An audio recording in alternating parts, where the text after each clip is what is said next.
பாகிஸ்தானில் தான் மனித உரிமை மீறல்கள் அதிகம் நடக்கிறது.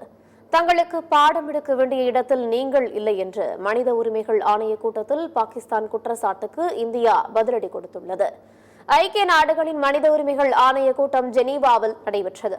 இந்த கூட்டத்தில் பேசிய பாகிஸ்தானின் சட்டம், நீதி மற்றும் மனித உரிமைகள் துறை அமைச்சர் அசாம் நசீர் டரார், காஷ்மீரில் வசிக்கும் மக்கள் சுயமாக முடிவெடுக்கும் உரிமை தொடர்ந்து மறுக்கப்பட்டு வருகிறது என்றும், ஐநாவின் தீர்மானங்கள் மற்றும் சர்வதேச சட்டங்கள் மீறப்படுவதுடன் மனித உரிமைகளும் மீறப்படுகிறது என்று குற்றம் சாட்டினார்.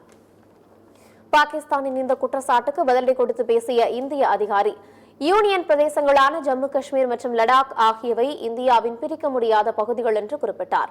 ஜம்மு காஷ்மீரில் கடந்த சில ஆண்டுகளாக பொருளாதார வளர்ச்சிப் பணிகள் மேற்கொள்ளப்பட்டு வருகிறது எனவும் அவர் கூறினார். பாகிஸ்தானில்தான் மனித உரிமை மீறல்கள் அதிகம் நடக்கிறது. தங்களுக்கு பாடம் எடுக்க வேண்டிய இடத்தில் நீங்கள் இல்லை எனவும் அவர் பதிலடி கொடுத்தார்.